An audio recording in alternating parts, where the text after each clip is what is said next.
What could be worse than being a resident in a high-tax state? Being a dual resident in two high-tax states.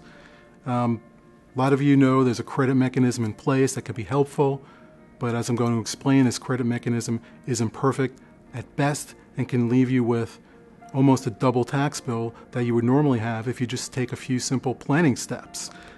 How does this happen?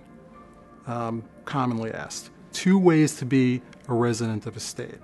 One is what we call a domicile. That's the traditional touchy-feely kind of test. Looks to generally 5 factors. Where is your home, principal home? Where do you spend your time? It's not a day count test, it's where you spend most of your time, where your near and dear items are, where your business connections are, and the like. The other way to be a resident is the way that you always hear people talking about on the golf course.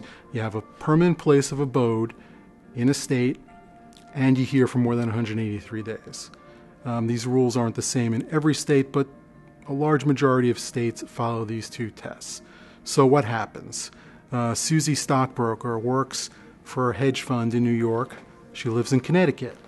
She's lived in Connecticut all her life. She has 4 children who go to school there, and she comes on Metro North every single day to come to work in New York City.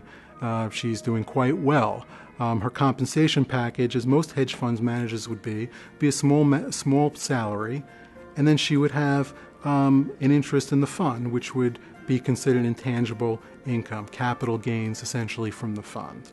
So Susie's doing well, and her dream has been to buy a ski house in New York State. Goes out and buys a house upstate New York, and Susie doesn't tell her accountant this. Susie spends maybe 2 weeks a year in this house. But Susie is in New York every single day for work. Well, guess what? Susie has a permanent place of abode in New York, and clearly she would never contest she's here for more than 183 days. So what happens?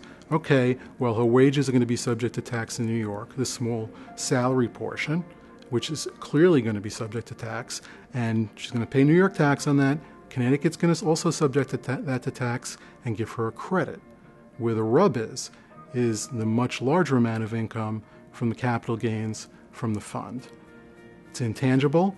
New York is going to say, well, Susie's a statutory resident, we want that. Connecticut's going to say, Susie is a domicile of our state, we want that. Guess what happens? End up paying tax in both states. There is some federal legislation floating around that seeks to remedy this problem. Hasn't happened yet. Connecticut has even held out an olive branch to states like New York. It's been at least 15 years, and no one has reached out to accept this olive branch. So if you're thinking of buying a home in another jurisdiction or already have one, Berdon can help. We have a lot of clients who've gone through this, and we have a lot of experience in this area, and we can help structure things to save you the most tax dollars possible.